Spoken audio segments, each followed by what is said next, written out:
guys, welcome to another episode of the Phoenix Rising podcast. This time I'm bringing it to you in my kitchen again. You guys loved the episode that I did, I guess it's been about 2 weeks now, a week and a half. You guys said you loved the format, being in the kitchen, you loved the recipe, got a lot of awesome comments. So thank you so much for that. So I figured I would do another one. Today, if you were listening to this, we are making, let me make sure I say this right, oatmeal chocolate chip protein cookie bowl. Yeah, it's super delicious. So we're going to make this. I'm going to show you how to do this. Super simple, basic ingredients. The reason I wanted to make this, though, and the topic we're going to talk about like last time while we make this together. So like I said, I had sent you guys out an email asking specifically for like, what do you want to hear more about? Like, where are you at? How can I like make more content to help you? And some of you guys said like you want more healthy, delicious recipes, which is what we're doing today.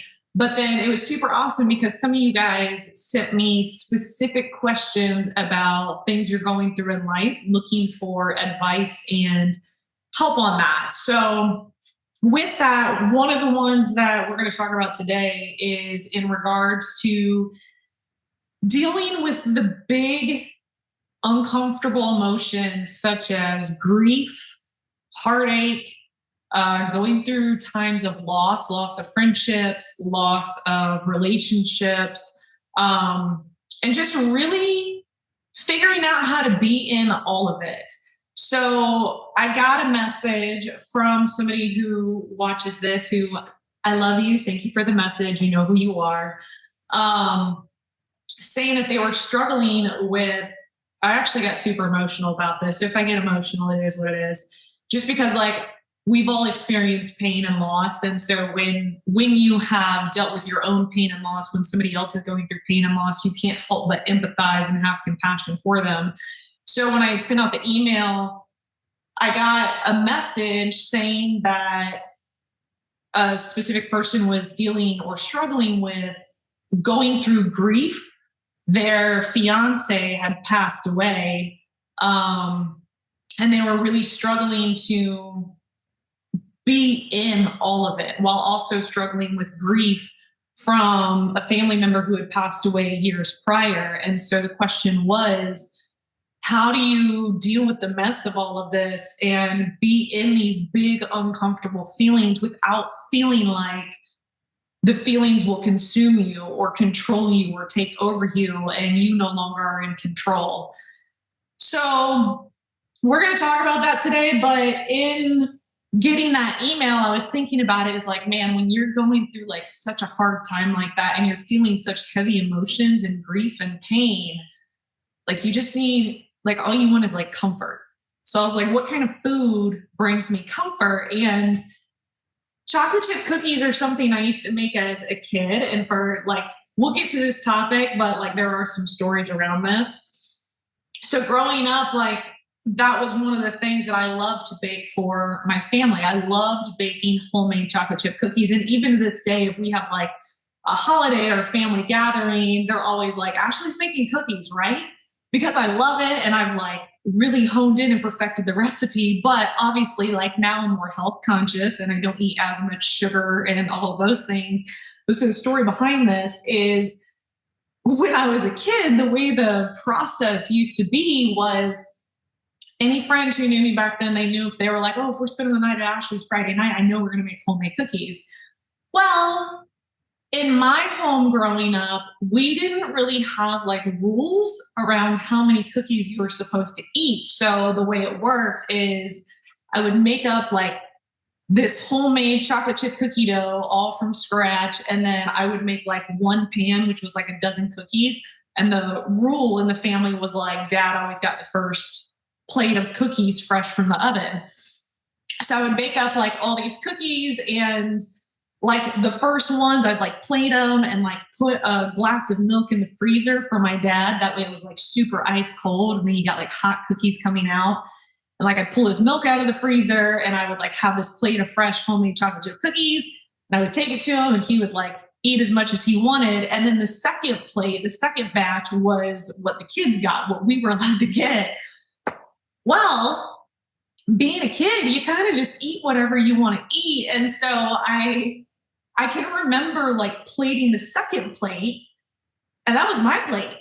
Like I don't know, I ate like 6, 8, maybe 10 cookies and like a massive glass of milk, not knowing like anything about portions or health and not caring because I'm a kid, who cares?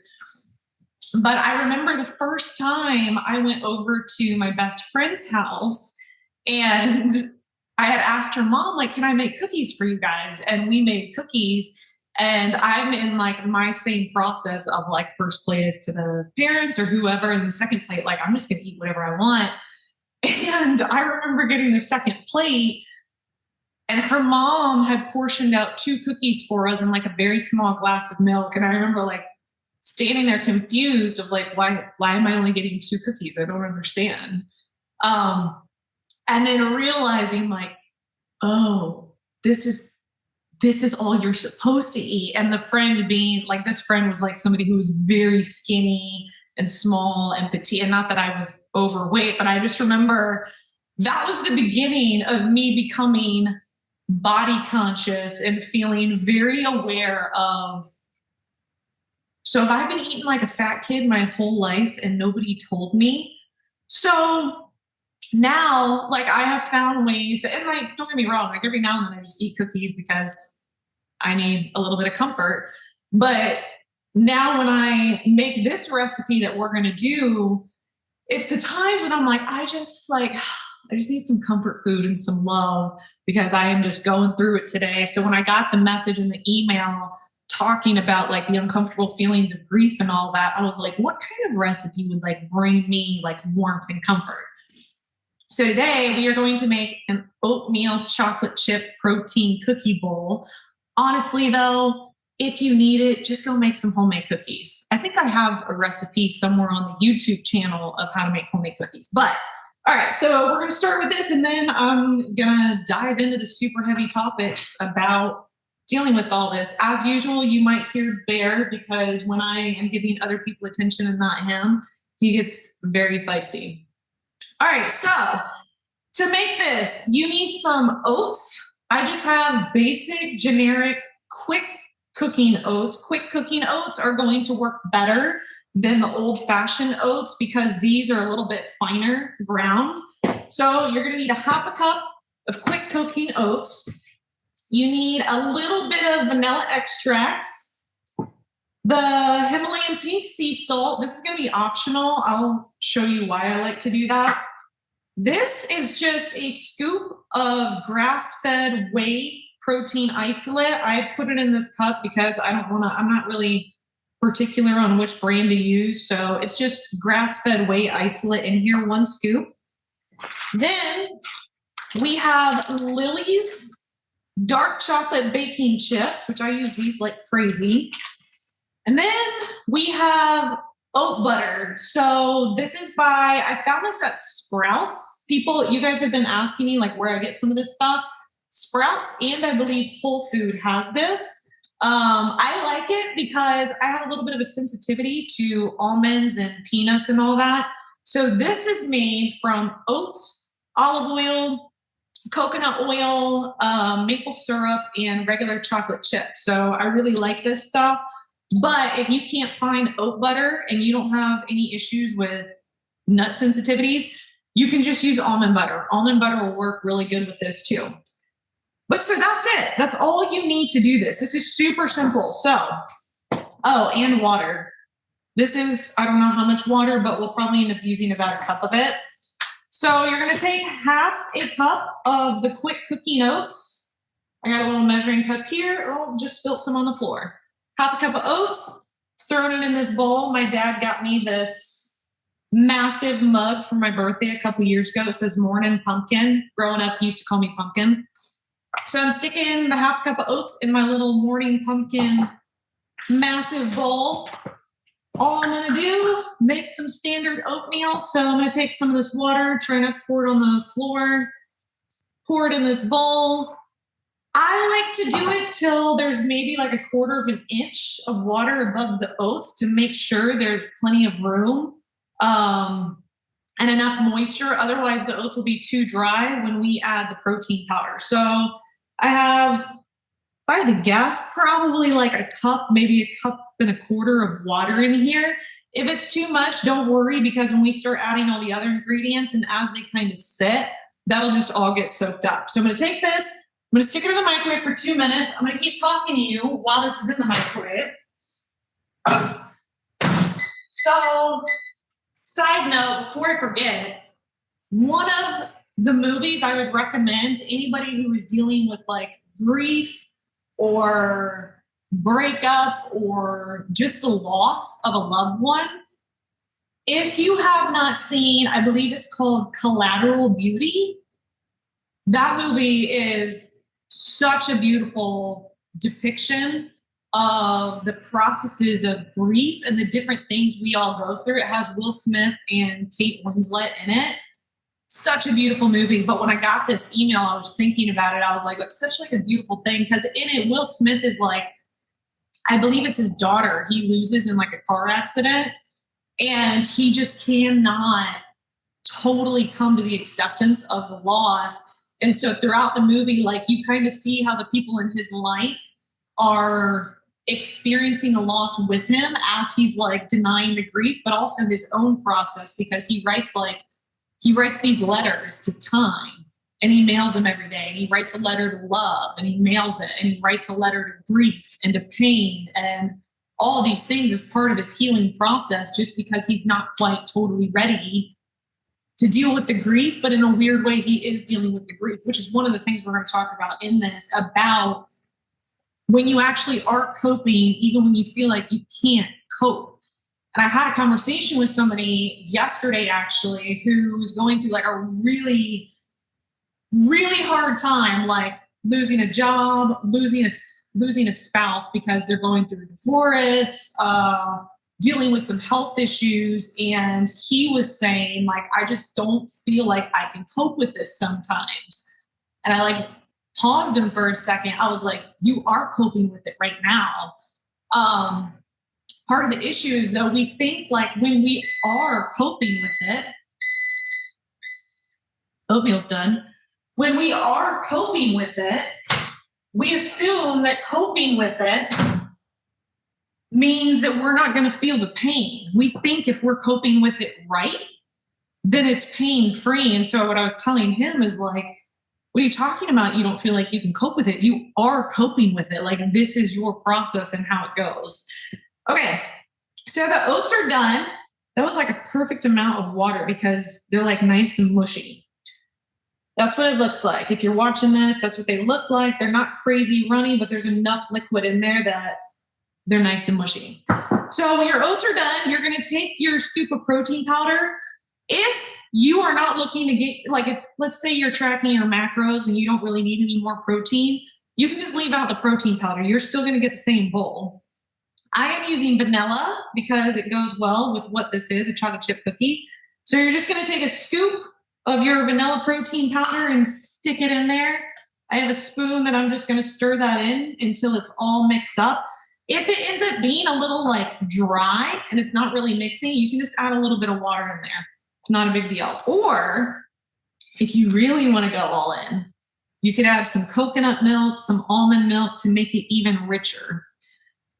Okay, so once your protein powder is in there, you're going to take your vanilla extract, not a lot of it, just like a dash. I usually use the cap of this to get like a little splash of this. Vanilla extract, a few drops of that in there. That's going to give you that like really good chocolate chip cookie flavor, and it smells delicious. We're going to use a little bit of this Himalayan sea salt, and by a little bit, I just kind of like sprinkle it on there, not a big deal. Because homemade chocolate chip cookies do have sea salt in them, they also have organic vanilla extract. So put a little bit of that in there. This oat butter. So I use 2 tablespoons. If you're using almond butter, you can also use 2 tablespoons. This is almost gone, so I'm going to use what looks like about 2 tablespoons of whatever is left in here. So that's about the amount. It's like a spoonful.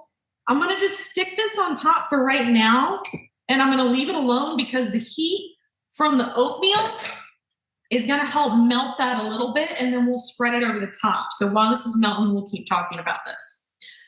All right, so going back to the whole idea of coping with grief and how we all have like these different processes, even though sometimes we feel like we can't cope or we're not coping with it. So in regards to the email and the fear of if you allow yourself to feel the emotions of grief, what if they consume you and you are no longer in control? This is like the biggest issue we have is losing control. We have a fear of losing control. We have a fear of in losing control, we lose ourselves. And here's the interesting thing about that is it's always associated with some pain memory, always. Like, when was a time you lost control, or not lost control, or you let go of control, and because of that, you experienced pain? That's usually the reason you have that fear, is because you're like, last time I let go and I let myself lose control, I ended up experiencing pain, and I don't want that to happen again. So the question that's really being asked is not, how do you deal with this? The question that's being asked is, how can I feel grief and stay in control? And the truth is that you can't. It's like, how can I fall in love and still hold on to control and balance in my life? You can't. How do I risk it all and go for my dreams and still feel safe and in control? You can't. That's the hard part, is you can't. You cannot control everything and fully experience what you are in. The fear, though, I completely understand how big and how real that fear is, because that was something for a long time I struggled with. Is like, I had this fear, heavy, uncomfortable emotions scare me, because I'm scared if I let myself feel the depth and the level of the pain and the grief and the loss of all of that, I'm scared I won't come out of it. I'm scared I'll stay there forever and I'll just fall into this deep, dark hole, and I might lose my mind, and they might put me in a straitjacket and throw me in the psych ward and be like, well, she's lost it. Like, she let herself go and let go of control, and now she's just fallen all the way down that hole. Like really, that's what our minds do. And that's my fear. Like, what happens if like I don't shower for weeks? Or what if I eat everything and then like I get so big that I can't get out of bed? They have to pull a crane in my bedroom to get me out of bed. What if I don't leave my house for days at a time? Like, what if I fall that far into these deep, dark, heavy feelings that I'm not me, that I lose me? So it's a very natural fear. I have that fear. I think everybody has that fear, which is why we're always trying to maintain control, because we don't know what happens when we don't lose control. The thing about that, though, so a few things is, number one, usually what's going on is we have this inner child. The things that we're afraid of, it's not actually ourselves as an adult that's afraid of that. It's the child inside of us that's afraid of it. So we end up talking to and treating that inner child the way that the actual child of us was treated by our parents or treated by other adults or other people. We do that because that's all we know. So when you're feeling pain and loss and grief and these big, scary, uncomfortable emotions, the part of you that's scared is not necessarily the adult you, it's the child in you. So you have to ask yourself, and I mean, when I'm saying all this, it's because I've had to do this for myself too. It's not like I'm just like feeding you a bunch of bullshit that doesn't actually work. So when you're scared and you're experiencing these emotions and you're like, I am super afraid that if I do this, then if I feel the pain or if I feel the weight of the grief, that it might consume me. That is the younger version of you that's talking. And so one of the things you can do is recognize that. And I know this is like really far out there, but I mean, it's the truth. Recognize that and acknowledge there is a little version inside of you that is scared to death. It doesn't really matter why. It doesn't matter the reason, and I mean, it does matter, but like in what you're going through, it doesn't really matter like the core thing that created this fear. What matters is that it's there. And maybe when you were a kid, like you experienced big, scary emotions and you had to do it alone. Maybe nobody was there to help you through those emotions. Maybe nobody taught you that those emotions are safe and they're normal and it's a part of your life and it's a part of you. Maybe, maybe you never saw anybody handle big, scary emotions in a healthy way. And I mean, actually, that's my story. Like, I never saw it handled healthily. So I was always scared if I felt those big, scary emotions, then I would go down a destructive path too. So there's a lot of reasons behind why you can have these fears that you resist going through the experience and feeling the experience. So one of the things that you can do, and like if you're watching this, you can see I have like both my hands on my chest for like my heart, because that's what I do, is when those fears and anxieties and like your mind is like, I can't feel this because it's too big. I can't feel this because it's too scary. Sit with yourself, feel that, acknowledge that it is a younger part of you that is scared to death, because as adults, we know like loss is a normal part of life. As adults, like we know, yeah, like this happens in life. Sometimes you lose people you love. Sometimes it is really painful and sometimes it is really scary.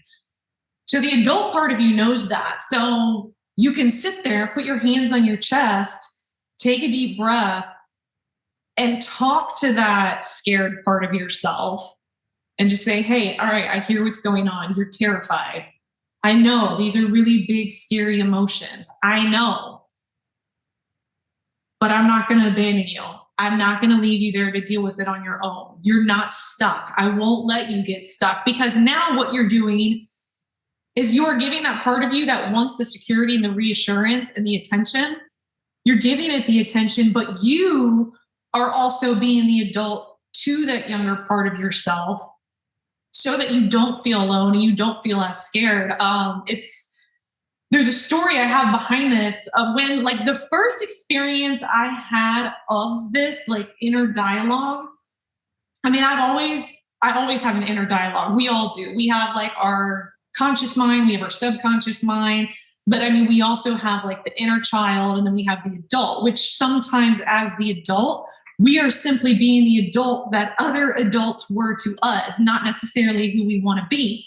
So there was this time probably 3-4 years ago where I was dealing, actually, okay, so it's longer than that, probably 7 years ago. I don't know, years ago, something like that. I was dealing with so much loss of relationships, loss of friendships, loss of money, loss of my home, loss of, like, everything was just falling apart. And it was so hard. I was trying to deal with like losing love, losing best friends, losing money, losing work, losing everything that I thought I would never have to lose in life. I mean, we all have those relationships that we think are like solid, secure, that I don't ever have to worry about losing that. Like, thank God, like that relationship's always there. So then when you do lose it, the pain is almost too much, that you're like, this is not something I was anywhere prepared to lose, because I never thought this is somebody that I would have to let go of. So years ago, I mean, life just left and right. Like, that relationship is gone. That friendship is gone. That big dream, that's gone. That money is gone. Everything gone. And I was so scared and in so much pain and having such a hard time. But at the same time, I had to figure things out. I had to, like, how am I going to make money? Where am I going to find new friends? Where am I going to live? What am I going to do? Like, all of these things, that part of the process. And I think what prolongs our healing process is that we never allow it to fully happen. And I've told people this multiple times before, because like when I talk about some of this stuff now with close friends, and they're like, how did you get through this, and this? And I'm like, honestly, if I could go back and do it all over again, I would have let myself grieve as long as I needed to grieve. instead of trying to hurry up and rush the healing process. So in this situation, in this like chunk of time in life, years ago, I just kept pushing and pushing and pushing and like, all right, it's okay. Just keep going. Like, yep, that's another loss. I know it sucks, but right now we can't feel those things. Right now we have to keep it together, put on a face and do all this other stuff. Yep, you are scared shitless right now. Like you don't know what you're going to do and you have no support whatsoever to get through this but yourself. So put on your tough face, keep moving and keep going, keep it together. And like this worked for a while, honestly. And it always does work for a while. Sure, there would be days, there would be a day where like maybe something triggers an emotion and then I'm crying for like 30 minutes to a friend. And then I finish the crying and I'm like, okay, get it together, keep moving. And I kept constantly pushing and pushing and pushing. And I was like, man, if I could just get this figured out with like this opportunity, if I could just do this with my business, if I could just do this, like all these things on the surface, if I could get my career figured out, if I could get this one project going, if I could get an investor, if I could get this and this and this, then I'll take a break. Then I'll like go away for a little bit and like do some healing work or whatever. And the day that it hit me where I realized these two inner dialogues, I mean, it hit me like a brick wall. I was driving home one day and all it took was one person to say something along the lines of like, man, I don't know how you survived all that. Like, I don't know how you did all of that. And I'm only dealing with one of those things. As soon as somebody said that to me, because it was like 5 things at once and they were dealing with one of the things I had gone through, as soon as they acknowledged that what I had gone through or what I was going through was so excruciatingly painful, I recognized that all I needed was permission to feel sad, to feel grief, to feel pain and loss. All I needed was the acknowledgement of like, yeah, this is fucking hard. Yeah, this is terrible. Some days, like I wake up crying. Like as soon as my eyes open, I was crying. But that was all I needed. And the reality of it, and like as soon as it happened, I recognized like I have been treating myself the way I was treated by other people my entire life when I was emotional or when I needed support. The response was always like, well, like you got to be tough. Like you got to push through. You got to be strong.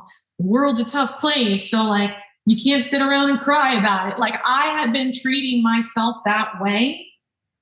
And the second I acknowledged that all I needed to do was be given permission to feel sad, to not have it all together, to feel pain, to feel lost, to cry, to not know how I was going to get through it and to not know what I was doing. That gave me that gave me what I was trying to get through all these other things, thinking like the next career thing, the next project, the next relationship, friendship, and all that stuff was going to give me the relief that I was looking for, that I could finally breathe, when the reality was the relief that I needed was just to acknowledge myself and my own needs. And like as soon as that happened, I drove straight home. I don't care how quirky and crazy this sounds to you, but I'm telling you, like, it worked for me. So if you're going through like grief and heartbreak, maybe this is what you need and it'll work. I went home. I'm like crying the whole way home because I'm recognizing how hard I had been on myself for not just letting me be sad.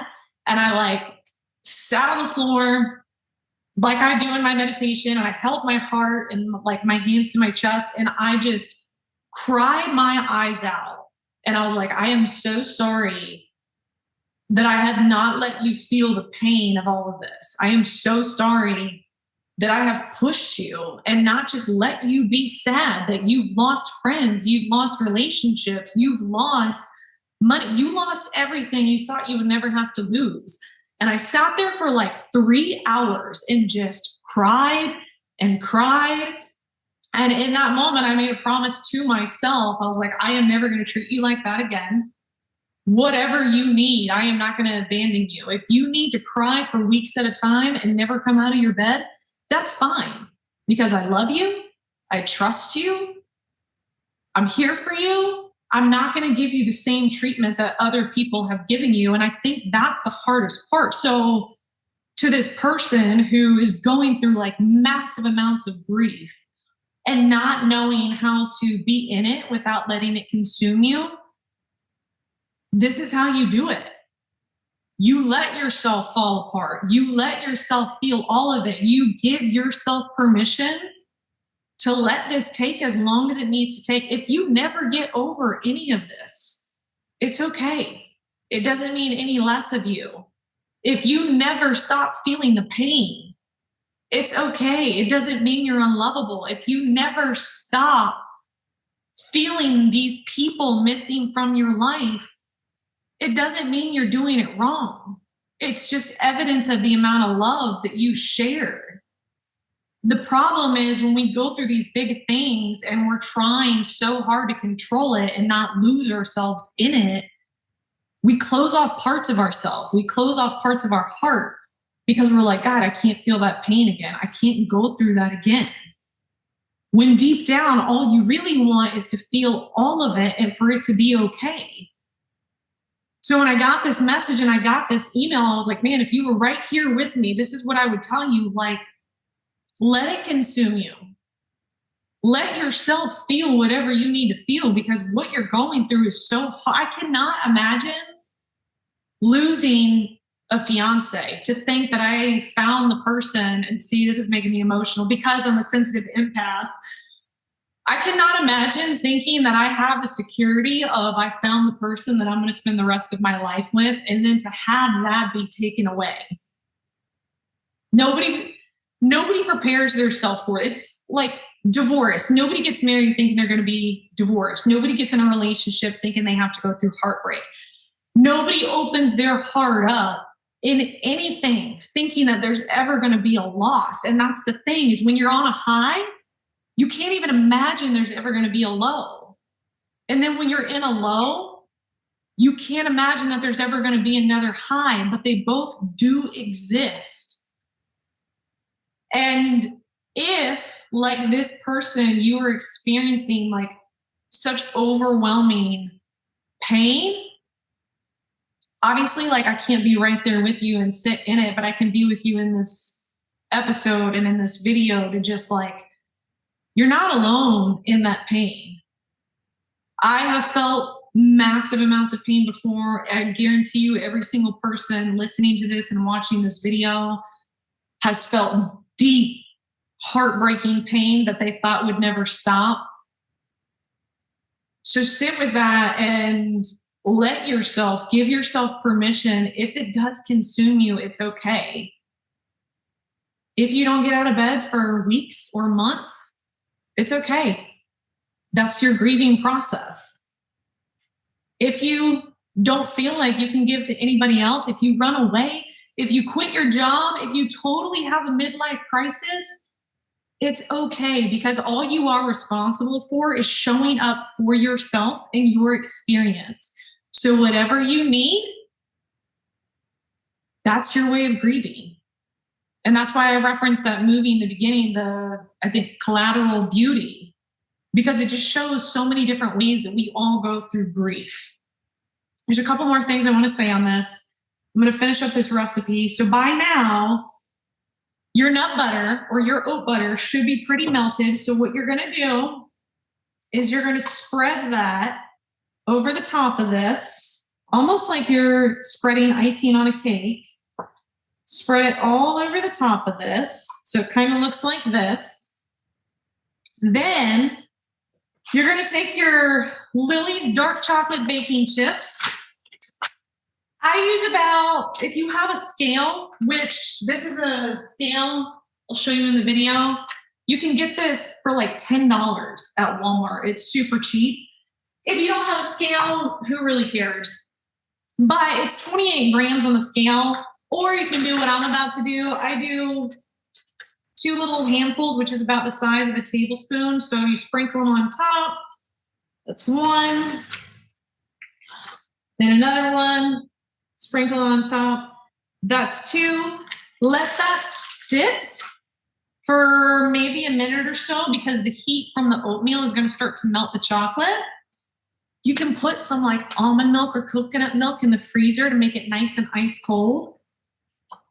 And then when you're ready, chow down on this warm oatmeal chocolate chip cookie protein bowl and let it just warm your heart and your soul. You can eat this every single day if you want to. You can eat it for dessert. You can eat it for breakfast. You can make this your daily comfort treat. It doesn't really matter. If you care about the macros on this whole bowl is 540 calories, 24 grams of fat, 64 grams of carbs, 34 grams of protein, and only 8 grams of sugar. This is a pretty solid meal. I mean, I've eaten this for dinner. I've eaten this for lunch. I've eaten this right before bed just because I'm like, I don't really care. I just need like some comfort food right now. You can also, if you pre-make this, so it looks just like this, all that chocolate, you can also just put some saran wrap or aluminum foil and stick it in the fridge. And then the next morning, stick it in the microwave for like, I don't know, 45 seconds. And then you have a pre-made cookie bowl. Okay. So now that you have your nice, like heartwarming, soul-warming cookie that I would totally make for you if you were here, and then I would just like hug you and tell you all the things that I've been saying. The last thing I'll say to kind of wrap this up is when you're going through these big, scary, unbearable, uncomfortable emotions like grief, like heartbreak, like loss, trust the process of your own experience.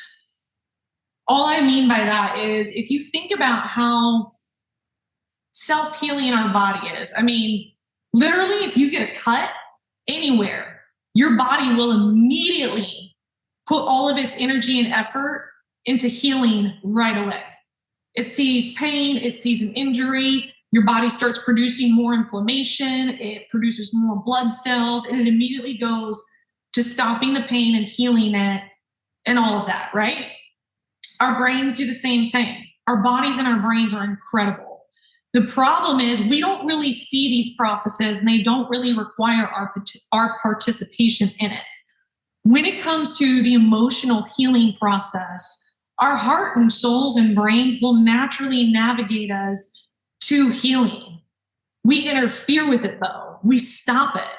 We get in the way. The second it starts to produce the emotions behind the experience that we're having, the grief, the anger, the confusion, the tears, all of it, that's part of the healing process. But when we stop it and we're like, no, I want to heal, but I'm going to control the way this is happening, would be the equivalent of us telling our body like, no, don't produce any more blood cells and don't start clotting and producing inflammation.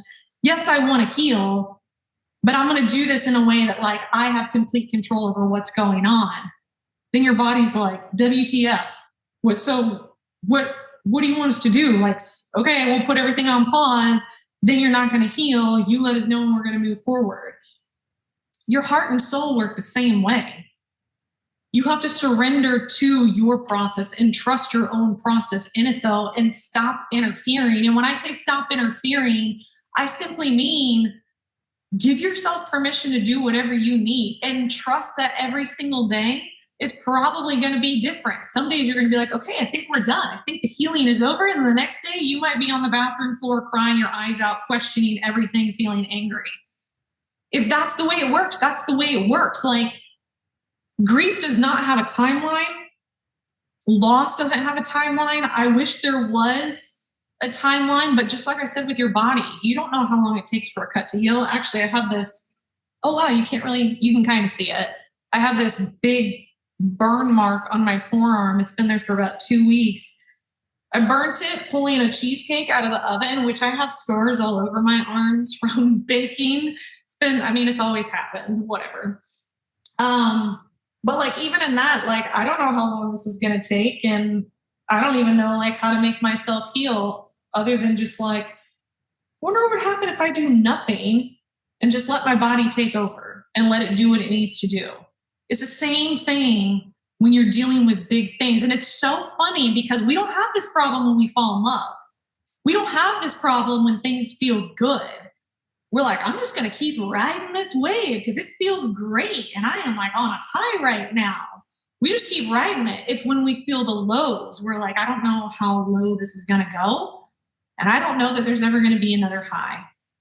But I feel like one of the beautiful things about life experience and about time and the older we get is the truth is that things really do pass. The sun does shine again. It does eventually stop raining. The highs become lows and the lows do become highs again, as long as you allow yourself to totally be in your process. And I would encourage you, when you're going through things like this, do not judge your experience as right or wrong based on other people's experience. In fact, take a whole break from social media altogether if you are going through a really hard time, because all it's going to do is put more pressure on you to think, oh, wow, everybody, I am the only one who is really in a heavy place right now. Clearly, everybody else's life is just fantastic and going great. No, don't buy into that. Get off social media. Do what you need to do and respect your own process and experience, because it's probably not going to look like anybody else's. But the more you surrender to it, you acknowledge yourself, like I said, acknowledge the part of you that is screaming at you, that is begging for your attention and permission to feel what it needs to feel. And if it takes a year, years, or if you never get over it, show up for yourself in that way that like, hey, listen, if we never stop grieving, I still love you. If this pain overwhelms us and you don't get out of bed, I still love you. If you totally like abandon your life and quit everything, I still got you. I still love you. I'm right here. I'm not going anywhere. That's fine. There's nothing you can do to make me stop loving you, because that is what you really need. Is you just need the permission, the comfort, and the safety that you're not alone. Everybody has felt the way that you feel, and you'll get through it. Give yourself the love and attention, and then give yourself complete permission to do whatever you need to do right now to get through that big of a painful time. Whew, man. All right, I am going to go eat this protein chocolate chip cookie bowl. I hope you do too. I might even get a little wild and crazy and throw some whipped cream on it. But I hope that this helped answer that question. Thank you so much for being willing to be vulnerable enough to send me that email and to trust me and to give me the opportunity to be a part of your experience.